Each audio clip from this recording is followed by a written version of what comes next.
Kevin Keegan chasing this one, or doing so well. He was the dexterous dribbler with the Premier perm and charisma fit for the cameras.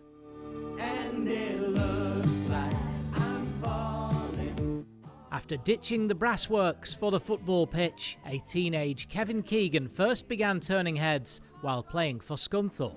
Would you welcome the chance to move on to another club? I don't know, it depends what sort of club really. I'm happy here.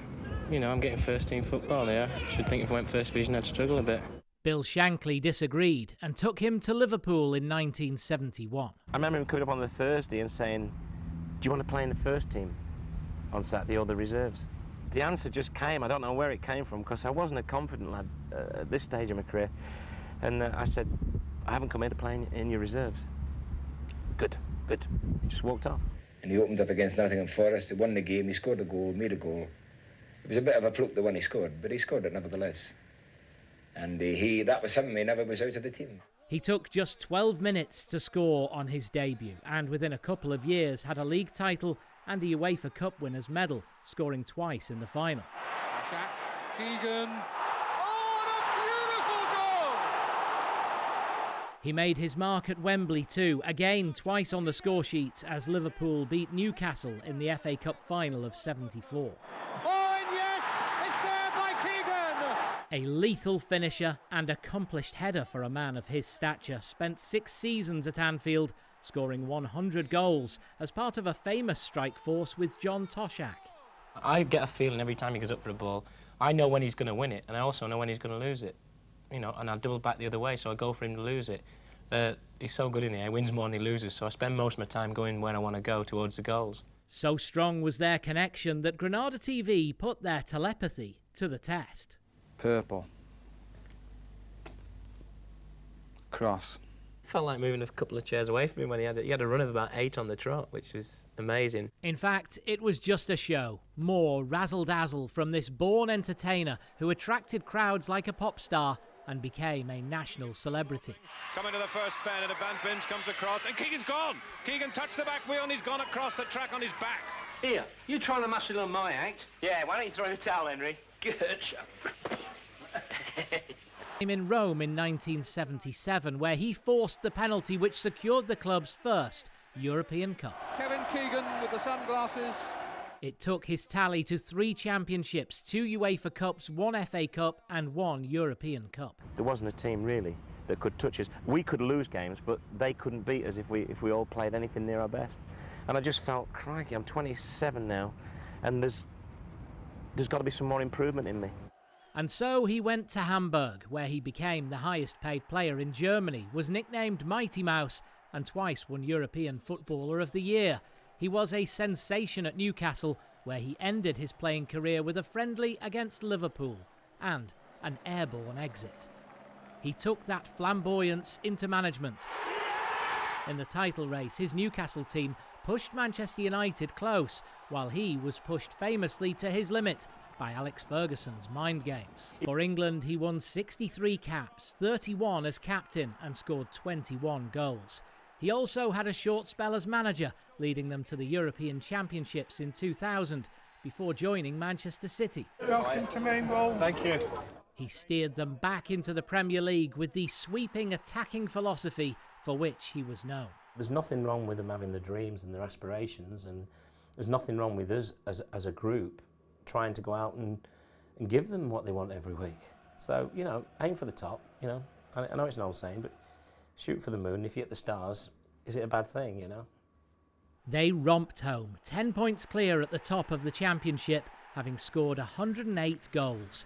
Keegan steadied the club as they left Main Road for a new home and guided them into Europe for the first time in 24 years. After 4 years at City, he retired from football, only briefly returning to Newcastle 3 years later. This time, more than any other time, this time. He was the man you could trust to lead the attack and lead the vocals. But this son of a coal miner found the funny side of fame too. Turned the radio up and it was, and it looks like. And he said, that's our smash of the week. And I said, what's the smash of the week? And then you heard him go, and he's obviously I thought it was smash of the week, meaning the favourite record, and it was the one they smashed up afterwards. It was the voices on the Kop which moved him the most. Kevin Keegan said the sound of "You'll Never Walk Alone" made him so emotional that he actually cried while playing. Today, the tears are shed for him.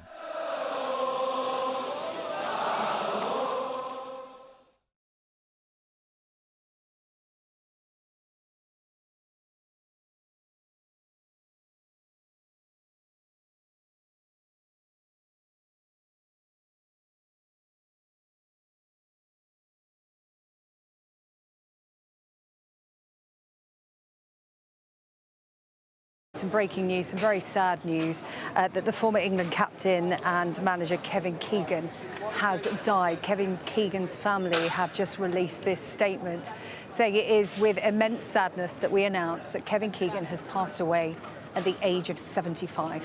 The former England player and manager had been battling cancer and was surrounded by his wife and daughters in his final moments.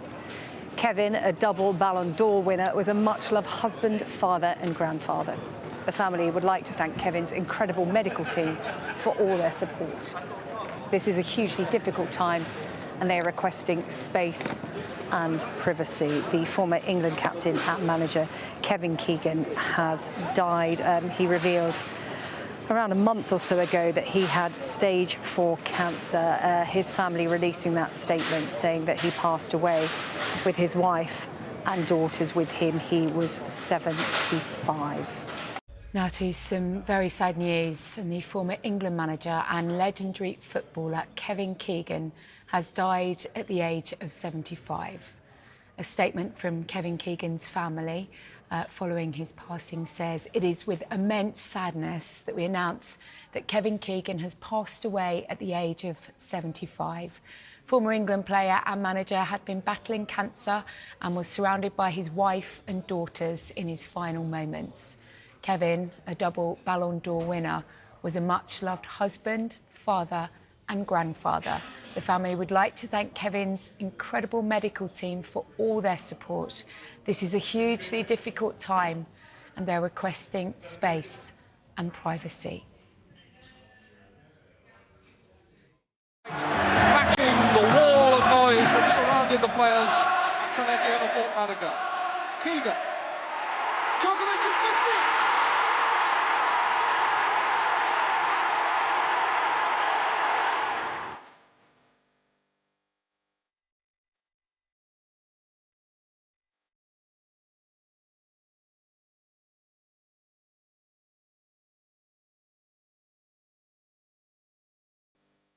Fans fell head over heels in love with him for decades. A wonderful goal! One of football's universally popular characters, admired by all for his infectious enthusiasm As Keegan comes in, and clear passion for the game, Kevin Keegan made that look a lot easier than it was. and that very rarest of things, Oh, is this it? What a magnificent goal! adored at every club he represented, always with honour and distinction. After a playing career in which he won it all, in a managerial career where glory was always just tantalisingly out of reach. But throughout, he wore his heart on his sleeve. I will love it if we beat them. Love it. The footballing world has lost one of its good guys, the man who'll forever be known as King Kev.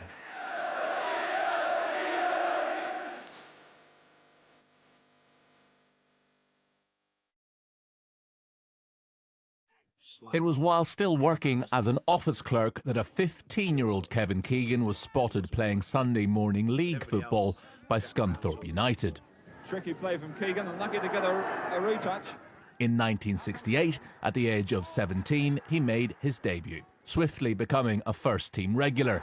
And before long, big clubs were taking notice, even if the teenager was far too modest to acknowledge it. Would you welcome the chance to move on to another club? I don't know. Depends what sort of club, really. I'm happy here. You know, I'm getting first-team football here. I should think if I went first division, I'd struggle a bit. Yeah. So I'm quite happy here at the moment. And enjoying your football? Oh, yes, very much. In 1971, the big move materialised to Liverpool. Bill Shankly, persuaded by his head scout that Keegan was worth the £33,000 transfer fee, and £50 a week wages. It's always difficult to go into the third and fourth divisions and pick players with any degree of certainty that they're going to be first division players. But in Keegan we saw a man who had the one thing that we wanted, apart from his ability, his natural enthusiasm. And this is the thing that's missing from everybody, natural enthusiasm. Half the world's short of natural enthusiasm, but Kevin Keegan isn't. He made his debut against Nottingham Forest in August, scoring after 12 minutes. And that's Keegan. Keegan with a chance, and he has scored. Kevin Keegan has scored. Oh, what a debut for this young man, this 20-year-old who 3 years ago was playing Sunday soccer in Doncaster. His goals were decisive in a double-winning season in 1973. Along with clinching the league title came the UEFA Cup 2, the club's first European trophy. The following season, Keegan scored twice in the FA Cup final as Liverpool beat his dad's beloved Newcastle United. Keegan! Goals pay the rent, and Keegan does his share. Just a few months later, the usually amicable Charity Shield turned ugly. First, Leeds' Johnny Giles flooring Keegan with a punch. That looked very much like a right hook by Johnny Giles. Before a later altercation with Billy Bremner. They became the first two players in history to be sent off in a Charity Shield. And he's absolutely livid about it. There was another UEFA Cup triumph in '76. Keegan, he's done it. As well as back-to-back titles for Liverpool. On by Toshek to Keegan, and the old firm have done it. By now, everybody wanted a piece of Keegan. There was the music career, de rigueur for the footballing superstars of that era. That anyone could love you more than me. Countless advertisements. Good workout today, Henry. And after a good workout, nothing beats a great smell of brew. Here, you try the muscle on my act. Yeah, why don't you throw the towel, Henry? Good. But he'd also do his bit as a role model to young kids. That's no way to cross the road, is it? Come over here, I'll show you a safe place to cross. Be smart, be safe. Something of a trendsetter, the initially ridiculed Keegan perm was soon adopted by several fellow pros. He was a devoted family man. He met his wife Jean when they were both teenagers. They married in 1974. But in '76 he lost his father Joe to cancer. He never would get to see his boy play in the black and white of Newcastle. That same season, Keegan announced his intention to leave Liverpool and move abroad, synonymous with the club to this day. A fitting way to sign off. Turned inside for Highway, playing it again for Smith. What a good move. Oh, and yes, it's there by Keegan. He left having scored precisely 100 goals and later said, when they start singing You'll Never Walk Alone, my eyes start to water. There have been times when I've actually been crying while I've been playing. It saw him recognised as back-to-back European Footballer of the Year, en route to Hamburg, winning their first league title in 19 years. He became adored by the Hamburg fans, earning the nickname Mighty Mouse.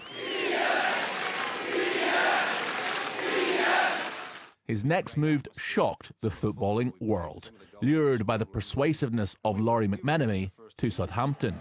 He was the star in a flamboyant, free-scoring side. Ball is free on this side if Wallace knows he's there and can find him. Keegan's there, and Keegan has scored. He was named PFA Player of the Year. And Keegan with the genuine striker's instinct. But left after just 2 seasons, citing the club's lack of ambition. Oh, that's lovely to Keegan. Beautiful goal. Beautiful goal, fashioned by Williams and Keegan. For a player who enjoyed such a glittering club career, his international career would host Spain, during which he missed this header as England were knocked out. The first time he touched the ball. Desperately unfortunate to have had his peak during an era where his country failed to qualify for back-to-back World Cups, he won just 63 caps, 31 of them coming as captain. Keegan. In the white of England, he scored 21 goals, some of them, admittedly, unforgettable. And it's 3-1. And the Scots defence sliced the ball. With his final move began an enduring love affair. Keegan said joining Newcastle United was like coming home. On scoring on his debut, he threw himself into the crowd to show he was one of them.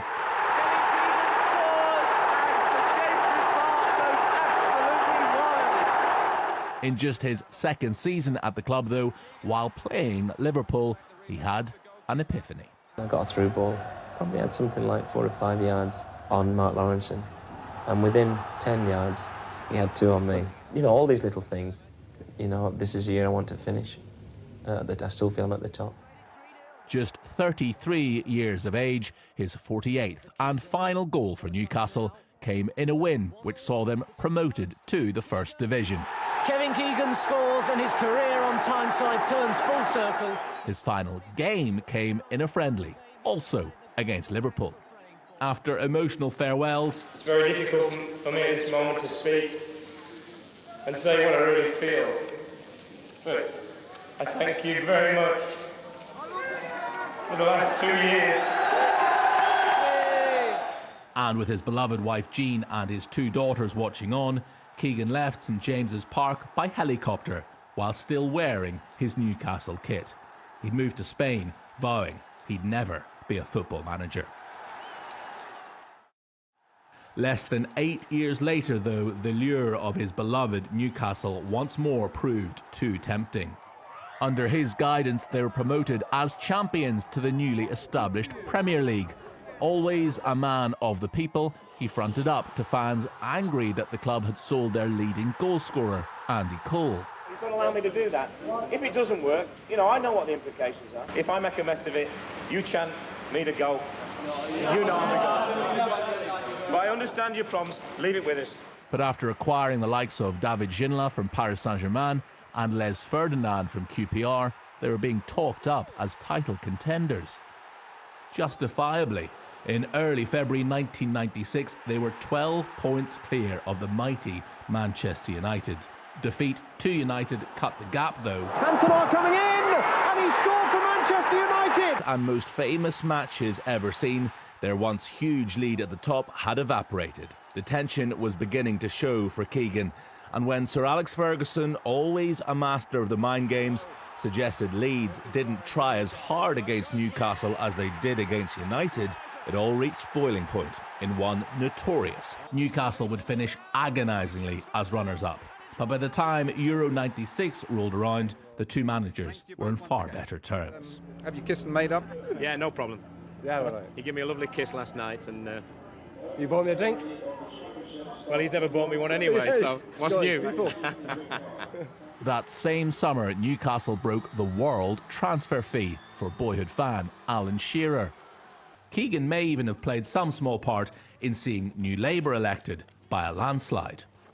But it came as a huge shock to the footballing world when in January 1997, the man now known affectionately as King Kev announced his resignation.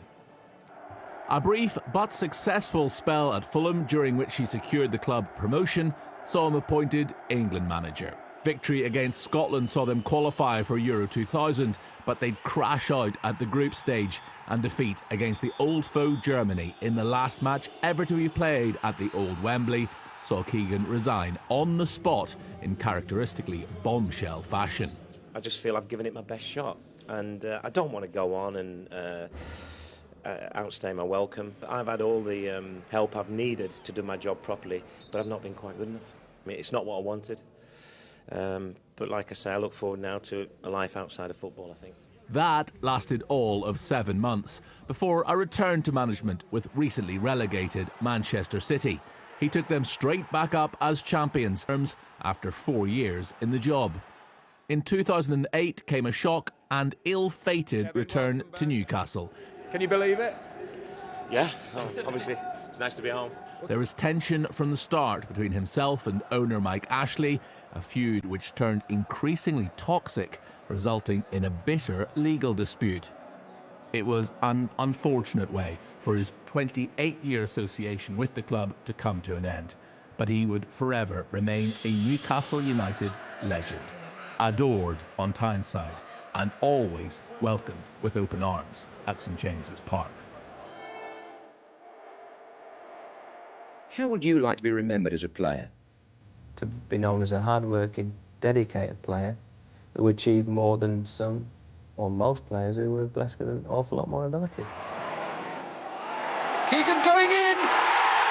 Kevin Keegan once said of his football career, "I was the mongrel who made it to Crufts, and that was fine by me." It spoke to an endearing modesty and charm which he carried with him throughout his various adventures. From Scunthorpe to Liverpool, Hamburg to Southampton, he will be forever remembered and dearly missed. Newcastle have 3 against 1 here. But nowhere more so than at his spiritual home. The goal for Keegan. The place where he was at his happiest. He was the great entertainer, a philosophy from which he never once wavered. Perhaps Bill Shankly was right when he said the world is lacking in natural enthusiasm, but that Kevin Keegan never was. If any of us are lucky enough to have a life as rich as his, we would love it. Love it.